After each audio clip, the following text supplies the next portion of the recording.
ಓಂ ಸುಬ್ರಹ್ಮಣ್ಯಾಯ ನಮಃ. ನಿತ್ಯಭಕ್ತಿ ಕಾರ್ಯಕ್ರಮಕ್ಕೆ ಸುಸ್ವಾಗತವನ್ನು ಕೋರುತ್ತಾ, ನಾವು ಮನುಷ್ಯರು ಸಂಘಜೀವಿ ಆಗಿರ್ತೀವಿ.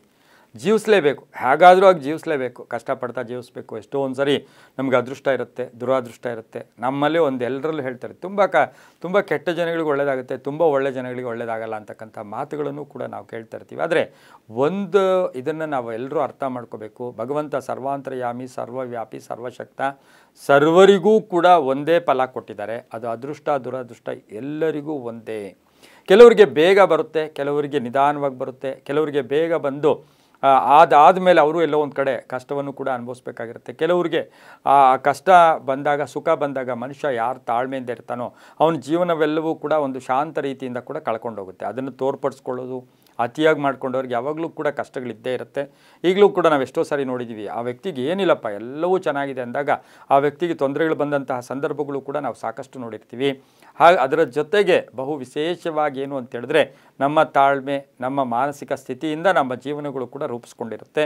ಇವತ್ತಿನ ದಿವಸ ಏನಾಗಿದೆ ಅಂದರೆ, ಪ್ರತಿಯೊಬ್ಬರೂ ಸಹ ಸಾಮಾನ್ಯವಾಗಿ ಒಬ್ಬೊಬ್ಬರು ಕೆಲವರು ಒಂದು ಮಾತು ಹೇಳ್ತಾರೆ, ಅಯ್ಯೋ ನನ್ನ ಕರ್ಮ ಇಷ್ಟೇನಪ್ಪ, ನಾನಿಷ್ಟೇ, ನನ್ನ ಜೀವನ ಇಷ್ಟೇ, ನನ್ನ ಕರ್ಮ ಇಷ್ಟೇ.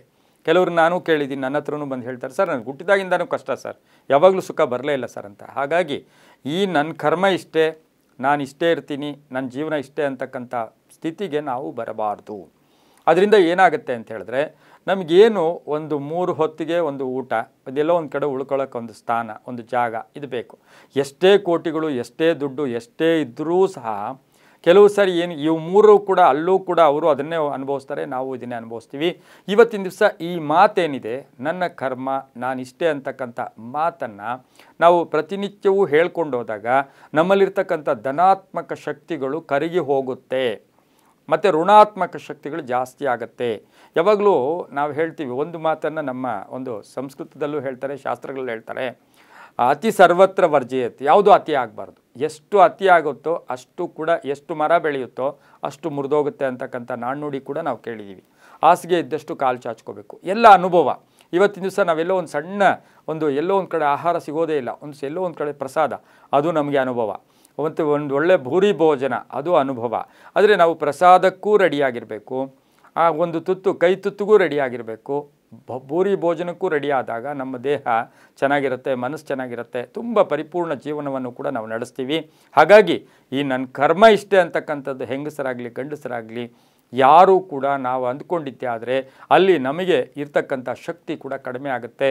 ಆ ಭಗವಂತನ ಕೃಪೆ ಕೂಡ, ನಿನ್ನ ಕರ್ಮ ನೀನೇ ಡಿಸಿಷನ್ ತೊಗೊಂಡಾಗ ನಾನು ಯಾಕೆ ಹೇಳಬೇಕು. ಆಮೇಲೆ ನಾವು ಇವತ್ತಿನ ದಿವಸ ಏನು ಜೀವನ ಸಾಗಿಸ್ತಾ ಇದ್ದೀವಿ, ಇದೆಲ್ಲ ಪೂರ್ವ ಜನ್ಮ ಕರ್ಮಗಳು, ಪೂರ್ವ ಜನ್ಮದ ಸುಕೃತ ಕರ್ಮಗಳು. ಅದನ್ನು ಕೂಡ ನಾವು ಇವತ್ತಿನ ದಿವಸ ಎಕ್ಸಾಮ್ ಪಾಸ್ ಮಾಡಿದ್ದೆ ಆದರೆ ತುಂಬ ಒಳ್ಳೆಯದಾಗುತ್ತೆ. ಹಾಗಾಗಿ ಈ ನನ್ನ ಕರ್ಮ ಅಂತಕ್ಕಂಥ ಮಾತನ್ನು ನಾವು ಉಪಯೋಗಿಸ್ಕೊಂಡೆ ತುಂಬ ಕೆಟ್ಟದಾಗಿ ಪರಿಣಾಮ ಬೀರತಕ್ಕಂಥ ಸಾಧ್ಯತೆ ಇರೋದ್ರಿಂದ ಎಲ್ಲವೂ ನಂಬಿಕೆಯ ಆಧಾರದ ಮೇಲೆ. ಸರ್ವೇ ಜನ ಸುಖಿನೋ ಭವಂತು, ಸಮಸ್ತ ಸನ್ಮಂಗಳಾನಿ ಭವಂತು.